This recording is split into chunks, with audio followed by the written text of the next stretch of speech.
अगला सवाल अपना मोस्ट ड्रामेटिक सवाल है और शायद यही सवाल के लिए हम आपका जो पहला वीडियो था छिन्नक का कि जिसमें हम आपको समरूपता समझाए थे अच्छे से, ये सवाल में उस समरूपता का भी प्रयोग होगा और त्रिकोणमिति का भी प्रयोग होगा और छिन्नक का अपना प्रयोग तो है। इसलिए बोले थे पिछले वीडियो में कि ये सवाल आपका 3 सवालों को अपने अंदर समाहित किए हुए। इस सवाल को देखिए और पढ़िए कि बोलता है 20 सेंटीमीटर ऊंचाई और शीर्ष कोण 60 डिग्री वाली। देखिए ये बोलता है एक शंकु बनाना है जिसकी ऊंचाई 20 सेंटीमीटर है। देखिए ये जो शंकु है इसकी ऊंचाई 20 सेंटीमीटर है, यहां से लेकर यहां तक 20 सेंटीमीटर इसकी ऊंचाई है और इसका शीर्ष कोण 60 डिग्री है। शीर्ष कोण 60 डिग्री का मतलब हुआ ये चीज आपका 60 डिग्री है। उसकी ऊंचाई के बीचों बीच से होकर जाते हुए एक तल से 2 भागों में काटा गया है। यानी इसकी जो यह ऊंचाई है इसके बीचों बीच, तो आप 20 का बीच समझ सकते हैं, ऊपर भी 10 नीचे भी 10, और ऊंचाई के बीचों बीच हमको ही नहीं मालूम है कि त्रिज्या के बीचों बीच, स्लांट हाइट के बीचों बीच नहीं, ऊंचाई के बीचों बीच। यानी यह बोल रहा है इस तरह से इसको काटिए जनाब, कि इस तरह से आप जब इसको काटिएगा तो अब जो यह ऊंचाई है यह भी 10 सेंटीमीटर होगी और यह जो ऊंचाई है यह भी 10 सेंटीमीटर ही होगी। ऐसा काटिए तल से जाते हुए बीचों बीच से होकर जाते हुए एक तल से 2 भागों में काटा गया। तो आप देख सकते हैं यह 2 भाग में काट गया, जबकि तल शंकु के आधार के समानांतर है। यानी कि जो तल है, जो आधार है और यह जो तल है, इसको हम ऐसे नहीं काटे हैं, ना ही इस तरह से काटे हैं, समानांतर काटे। समानांतर काटने का मतलब हुआ यह जो त्रिज्या है और यह जो त्रिज्या है ये दोनों आपस में समानांतर हैं और यह कोण शीर्ष कोण आपका 60 डिग्री है। तो जब यह कोण 60 डिग्री है और यह हाइट है तो यह भी 30 डिग्री हुआ और यह भी 30 डिग्री हुआ, समानांतर है। यदि इस प्राप्त शंकु के छिन्नक को व्यास, ये अलग चीज चला गया, ये फिर आपका इतना से इतना दूर तक आपका अपना सरफेस एरिया एंड वॉल्यूम है जो आप पिछले कई वीडियो से लगातार देख रहे हैं। फिलहाल हम यह देखते हैं कि क्या कहता क्या है। बोलता है तार की लंबाई ज्ञात कीजिए। बोला है इस क्वेश्चन में जो मेन पॉइंट है कि शंकु से इस टुकड़े को काटकर अलग कर दिया गया सर। अब आपके पास यह छिन्नक बचा हुआ है, इस छिन्नक को आप पिघला दीजिए, पिघला के तार बना लीजिए और उस तार की लंबाई ज्ञात कीजिए। तो इसको पिघलाकर जो हम तार बनाएंगे तो जो इस छिन्नक का आयतन होगा तार का भी वही आयतन होगा। यही चीज कॉन्सेप्ट काम करेगा हमारा जो थर्ड पार्ट है। फर्स्ट पार्ट जो हमारा काम करेगा वो ये है कि इस पूरे छिन्नक में सिर्फ और सिर्फ हमको इसकी ऊंचाई प्राप्त है और जब हम इसके सूत्र को देखते हैं तो इस सूत्र में हमें दोनों त्रिज्या की भी आवश्यकता होती है। यानी अगर ये बड़ी आर और यह कैपिटल आर है तो ये कैपिटल और ये स्मॉल आर है, तो आखिर कैपिटल आर का कुछ मान होगा, स्मॉल आर का कुछ मान होगा।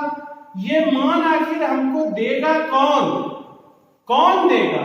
तो सबसे पहले तो ये आर का मान हमको देगा ये एंगल जो हमारे दूसरे पॉइंट पर है 60 डिग्री का एंगल जब 30 डिग्री में बदला, तो ये एंगल से हमें इस स्मॉल आर का मान पता चलेगा। और जब आप स्मॉल आर जानिएगा तो फिर आप कैपिटल आर भी जान सकते हैं। कैसे, क्यों, कहां, देखते हैं इसी बोर्ड पर। देखते जाइए और समझते जाइए। इसका नामकरण अगर आप कीजिए A B C D E F और G, तो आप खुद बोलिए, इतना देर से देख रहे हैं वीडियो लगातार, मेरे सब्सक्राइबर हैं आप, तो प्रश्न से या प्रश्न से नहीं तो यहां लिखते हैं हम लोग चित्र से त्रिभुज AFE और त्रिभुज AGD में कोण AFE बराबर कोण AGD बराबर 90 डिग्री होगा, हाँ कि नहीं? चूंकि यह हाइट है, यह त्रिज्या है, ये लंब होगा ही, तभी यह लंब वृत्तीय शंकु है। तथा कोण FAE बराबर कोण GAD, ये उभयनिष्ठ कोण है, उभयनिष्ठ कोण है। इसलिए AA समरूपता से त्रिभुज AFE समरूप हो गए त्रिभुज AGD। किसी को तकलीफ कहीं से भी? जब ये दोनों समरूप हो गए तो इनकी संगत भुजाएं समानुपाती होंगी, यानी कि AF बटे AG बराबर FE बटे GD होगा। कोई दिक्कत? यानी कि AF का मान 10, सर आप खुद न बोले बीचों बीच काटे हैं, तो AF का मान 10 बटे 20 बराबर स्मॉल r बटे कैपिटल R। 10 से 10, 10 दूनी 20, इसलिए कैपिटल R बराबर 2 इंटू स्मॉल r, समीकरण नंबर 1।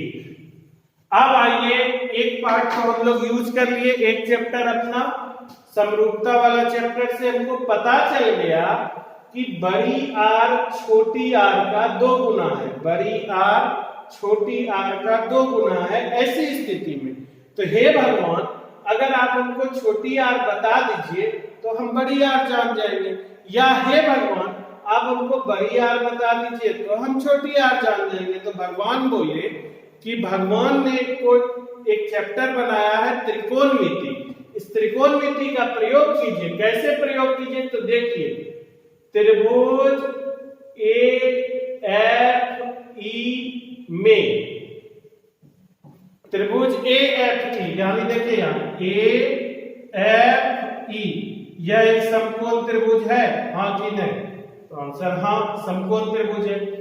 इसका यह कोण आपको दिया हुआ है तो है tan 30 डिग्री बराबर लंब बटे आधार होगा। तो इस 30 डिग्री के लिए लंब FE बटे आधार AF होगा। tan 30 का मान 1/√3, FE का मान स्मॉल r, AF का मान 10, तो इसलिए R बराबर 10/√3, तो कैपिटल R बराबर 20/√3 होबे करेगा। यहां पर लिख देंगे समीकरण 1 से। किसी को तकलीफ, थोड़ा सा भी तकलीफ हो तो बोलिए, थोड़ा सा भी तकलीफ नहीं हुआ? तकलीफ समझ में आया ना कि कैसे 2 चैप्टर हमारा यूज हुआ। अब हमारे पास छिन्नक के लिए, इस छिन्नक के लिए कैपिटल R भी है, स्मॉल r भी है और यह हाइट भी है। तो हम इस छिन्नक का आयतन निकाल सकते हैं, हाँ कि नहीं? तो लिख सकते हैं, इसलिए छिन्नक का आयतन बराबर 1/3 pi h into r square plus r square plus r into r, यानी 1/3 इंटू पाई। हम पाई यहाँ इसलिए रख रहे हैं क्योंकि ये मेरी प्रैक्टिस की देन है कि मुझे मालूम है कि जब हम इस छिन्नक के आयतन को तार के आयतन से मिलाएंगे तो वहां भी तार बेलनाकार है, उसके आयतन में भी पाई आर स्क्वायर एच आएगा, तो पाई पाई कैंसिल करने में आसानी होगी, इसलिए हम पाई को यहाँ पर छोड़ रहे हैं, पाई इंटू एच। और यही चीज आप में भी आ सकता है जब आप प्रैक्टिस कीजिएगा, एक ही सवाल को 10 बार 12 बार बनाइए। तो इसकी ऊंचाई 10 सेंटीमीटर इंटू आर स्क्वायर, तो 20/√3 का होल स्क्वायर प्लस 10/√3 का whole square plus 20 into 10/√3 into √3। तो ये कितना हो गया? 1/3 पाई गुना 10 इंटू 20 400/3 प्लस 100/3 प्लस 200/3, यानी कि ये हो गया 1/3 इंटू पाई इंटू 10 इंटू 4 1 5 2 700/3, यानी 7000/9 पाई सेंटीमीटर क्यूब इस छिन्नक का आयतन है। आप चाहिए तो वीडियो पॉज करके इसे उतार लीजिए, क्योंकि अब देखिए अब हम क्या करेंगे। अब हम करेंगे कि साहब आप हमको बोले हैं कि छिन्नक को पिघलाकर तार बनाया गया, छिन्नक को पिघलाकर तार बनाया गया जिसका व्यास 1/16 सेंटीमीटर। चूंकि तार का व्यास 1/16 सेंटीमीटर है, इसलिए तार की त्रिज्या 1/16/2 यानी कि 1/32 सेंटीमीटर होगी। 2/16 नहीं करने लगिएगा, गलत हो जाएगा।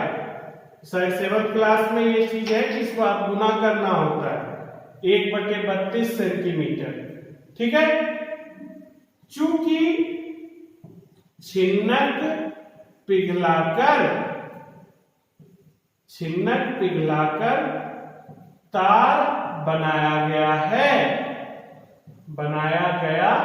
है, इसलिए छिन्नक का आयतन बराबर होगा तार के आयतन के, तार का आयतन। तो छिन्नक का आयतन आप निकाले हैं, कितना निकाले हैं? 7000/9 सेंटीमीटर क्यूब आप निकाले हैं, बराबर तार का आयतन 7000/9 पाई निकाले, equal to pi r square h, pi pi cancel, 7000/9 equal to r square यानी 1/32 का होल स्क्वायर गुना एच, इसलिए एच बराबर आप अपना जोड़ घटाव गुना भाग जो भी चीज यहां आपका दिमाग कहता है करके निकाल लीजिए, और इसके नीचे वही पुराना डायलॉग लिख देंगे कि तार की अभिष्ट लंबाई महाशय जी यही है। निकाल सकते हैं, उम्मीद करते हैं। और इस तरह से आपके बुक का पृष्ठीय क्षेत्रफल और आयतन लगभग 16 से 17 क्लास में खत्म होता है। हम लोग अब ब्रांड न्यू चैप्टर के साथ मिलेंगे अगले वीडियो में, और वो क्या चैप्टर होगा भगवान जाने। तब तक के लिए घर पर रहिए, स्वस्थ रहिए, सुरक्षित रहिए, मुस्कुराते रहिए और जीवन की इस लड़ाई में एक दूसरे का साथ निभाते रहिए। धन्यवाद।